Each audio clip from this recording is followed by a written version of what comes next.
যুবকরা বাইরে দাঁড়িয়ে আছে, এরকম একটা যুবক।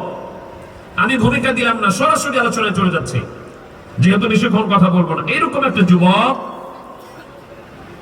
নবীজি মজলিসে দরজার মধ্যে দাঁড়িয়ে আছে। কোন জায়গায়? সেই জায়গাটি হলো আল্লাহর ঘর কাবা শরীফ তাওয়াফ করার পরে সাফা এবং মারওয়া সাই করতে হয়। সাফা থেকে মারওয়ায় যেতে হয়, মারওয়া থেকে সাফায় যেতে হয়, আবার সাফা থেকে মারওয়ায় যেতে হয়, মারওয়া থেকে সাফায় যেতে হয়, আবার সাফা থেকে মারওয়ায় যেতে হয়, মারওয়া থেকে সাফায় যেতে হয়। এই সাফা থেকে আবার মারওয়ায় যে শেষ হয় 7টা চক্কর। তো সাফা পাহাড়ের পাশে একটা ঘর, সাহাবীর নাম হচ্ছে হযরতে আরকাম রাদিয়াল্লাহু তাআলা আনহু। তার একটা ছোট্ট ঘর ছিল। ওই ঘরের মধ্যে বসে দয়াল নবী রাসূল পাক সাল্লাল্লাহু আলাইহি ওয়াসাল্লাম কিছু সংখ্যক সাহাবায়ে কেরামদেরকে নিয়ে আলোচনা করতেছিলেন, কোরআনের আয়াতগুলি বলে বলে শোনাচ্ছিলেন। নবীজি তিনার পবিত্র জবানের নূরের জবানে হাদিসগুলি বলে শোনাচ্ছিলেন। সাহাবায়ে কেরাম মনোযোগ দিয়ে শুনতেছেন। হঠাৎ করে দেখা যায় একটা যুবক, নাম হলো মুসআব ইবনে উমাইর। সেই যুবকটা দরজার মধ্যে দাঁড়ানো। তো যুবক যখন দরজার মধ্যে দাঁড়িয়েছে, তখন অন্যান্য সাহাবীরা যুবকের দিকে তাকিয়ে আছে। কিরে, মুসআব ইবনে উমাইর এই জায়গায় দাঁড়ানো? তাদের চিন্তা হলো যে মুসআব ইবনে উমাইর তো এই জায়গায় দাঁড়িয়ে থাকার লোক না। কেন? কারণ হলো মুসআব ইবনে উমাইর তদানীন্তন আরবের সবচাইতে সম্ভ্রান্ত পরিবারের একটা ছেলে। যেই ছেলে এত দামি কাপড় পরে, এত দামি পোশাক পরে, মুসআব ইবনে উমাইরের চাইতে দামি পোশাক ওই সময়ে মক্কার জমিনে আর কোন যুবক পরতো না। মুসআব ইবনে উমাইর ওই যুবক, যেই যুবক এত দামি আতর ব্যবহার করত। তদানীন্তন সময়ে মুসআব ইবনে উমাইরের চাইতে দামি আতর আর কেউ ব্যবহার করত না। তার জীবনীতে এসেছে মুসআব ইবনে উমাইর যে রাস্তা দিয়ে হেঁটে যেত, মানুষগুলি তাকে না দেখলেও পরবর্তীতে খোঁজ করত কে গেছে রে, কারণ উনি যে রাস্তা দিয়ে হেঁটে যেতেন মুসআব ইবনে উমাইর অনেকক্ষণ পর্যন্ত তার আতরের ঘ্রাণ ওই রাস্তায় পাওয়া যেত। এত সুগন্ধি ব্যবহার করত। তো সে সুগন্ধি ব্যবহার করত আর অনেকক্ষণ পর্যন্ত আতর পাওয়া যেত। আমার দয়াল নবী রাসূল পাক সাল্লাল্লাহু আলাইহি ওয়া আলিহি ওয়াসাল্লামের একটা কথা আমি মাঝখানে বলে দেই। হযরতে আনাস ইবনে মালিক রাদিয়াল্লাহু তাআলা আনহুর বাড়িতে একদিন নবীজি বিশ্রাম ফরমাচ্ছেন। একদিনের কথা বলি, নবীজি বিশ্রাম ফরমাচ্ছেন, হাদিসটা মুসলিম শরীফে এসেছে। নবী আমার দুপুরে খাওয়া দাওয়ার পরে বিশ্রাম করতেছেন। রাহমাতুল লিল আলামিন সাল্লাল্লাহু আলাইহি ওয়াসাল্লামের শরীর মুবারক থেকে ঘাম বের হচ্ছে। নবীজির শরীর মুবারক থেকে যখন ঘাম বের হচ্ছে, তখন আনাস ইবনে মালিকের মা উম্মে সুলাইম একটা শিশিতে করে নবীজির ঘামগুলি সংগ্রহ করতেছে। আল্লাহর হাবিবের ঘুম ভেঙে গেল। আল্লাহর হাবিব জিজ্ঞেস করলেন, কিরে উম্মে সুলাইম, আমার ঘামগুলি তুমি কেন সংগ্রহ করো? কি দরকার তোমার আমার ঘাম সংগ্রহ করার? হযরত উম্মে সুলাইম আনাস ইবনে মালিকের মা বলেন, ইয়া রাসূলুল্লাহ, ইয়া হাবিবাল্লাহ, ওগো দয়ার নবীজি, আপনার ঘামগুলি আমি সংগ্রহ করতেছি। হুজুর, আপনার ঘামগুলি আমি আতর হিসেবে ব্যবহার করব। হুজুর, আমরা সবাই জানি পৃথিবীর যত সুগন্ধি আছে, মেশক আর আম্বর আছে, সবার চাইতে আমার নবীজির ঘাম মোবারকগুলি বেশি সুগন্ধময়। শুধু কি তাই? আল্লামা আনোয়ার শাহ কাশ্মীরি রাহমাতুল্লাহ আলাইহি বলেন, নবীজির শুধু ঘাম নয় রে ভাই, নবী রহমত দয়াল নবী রাসূল পাক সাল্লাল্লাহু আলাইহি ওয়াসাল্লাম যদি পেশাব মোবারক করতেন, পায়খানা মোবারক করতেন, আমার দয়াল নবীজির শরীর মোবারক থেকে যে পেশাব আর পায়খানা মোবারক বের হতো, ওগুলোর থেকেও সুগন্ধি বের হতো। সাহাবায়ে কিরাম বলেন, আমার দয়াল নবীজি কোন রাস্তা দিয়ে যদি হেঁটে যেতেন,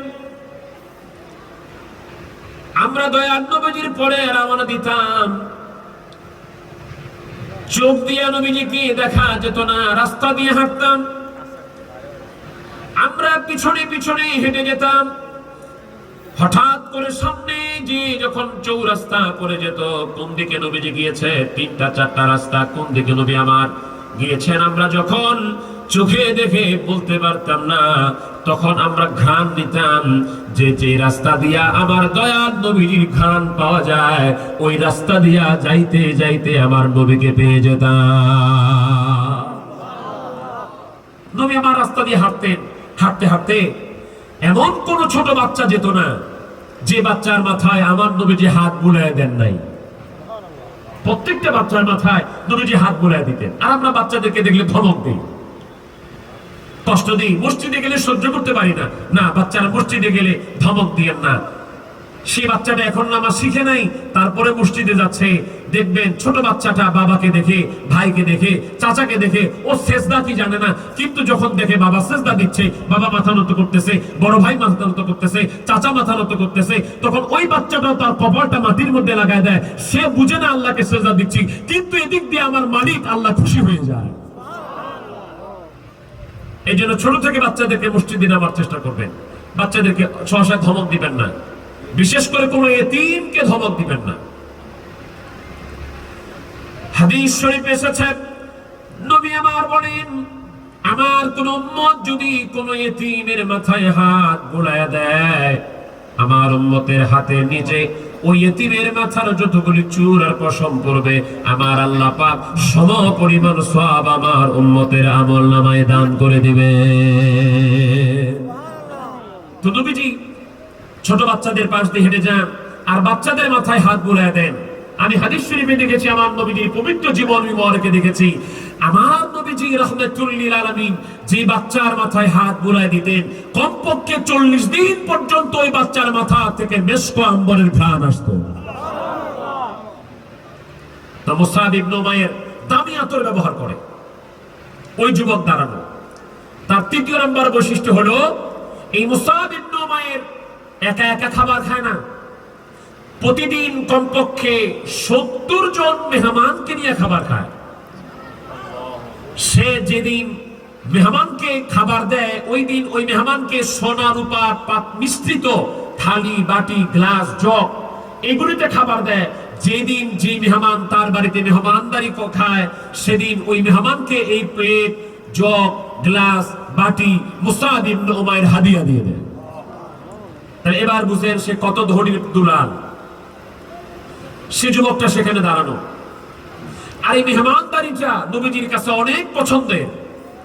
নবীজির কাছে প্রশ্ন করা হলো, হুজুর আইয়ুল আমালে খায়র, হুজুর সবচেয়ে ভালো জিনিস কোনটা? আইয়ুল ইসলামে খায়র, 2টি ইবারত এসেছে। নবীজি বললেন, তুতঈমুত তাআমা ওয়া তাকরাউস সালাম মান আরাফতা ওয়া মান লাম তারিফ। সহিহ বুখারী শরীফের হাদিস কিতাবুল ঈমান এসেছে, নবীজি বলেন, উত্তম আমল হলো মানুষকে খাবার খাওয়ানো। উত্তম আমল হলো যাকে চিনো না চিনো সালাম দেওয়া। তাহলে মেহমানদারি করা কি বেদাত না সুন্নত? সবাই বলেন না, বেদাত না সুন্নত? মানুষকে খাবার খাওয়ানো।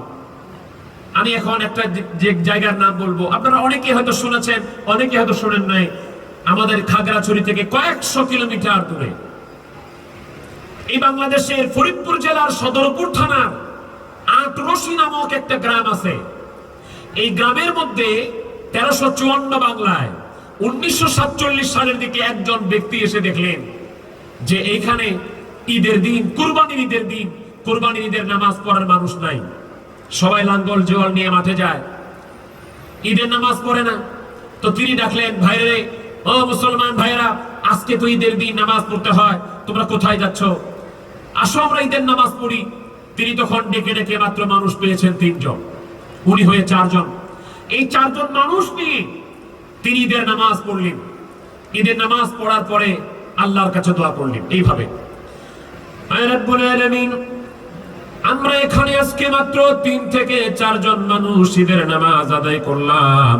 আয় আল্লাহ, তুমি এখানে বিশাল ঈদের নামাজের জামাত কায়েম করে দাও।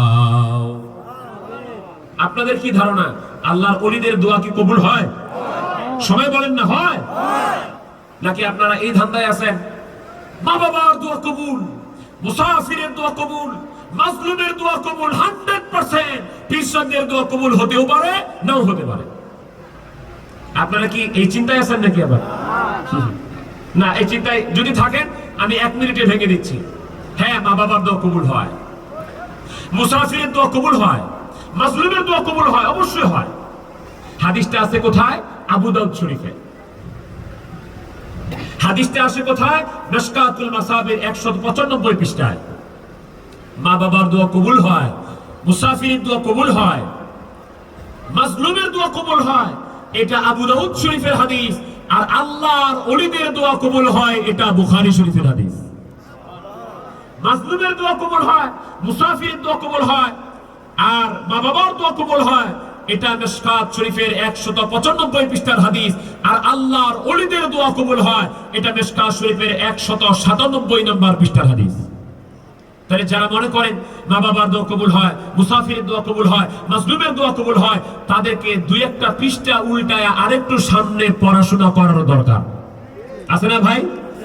নাকি 1-2টা পৃষ্ঠা পড়ে শেষ করে দিব আর সামনে পড়বো না? ভালো করে পড়তে হবে। শুধু আমার পক্ষে যেটা আমি এটা বললাম, আর ওলি আল্লাহদের পক্ষে যেটা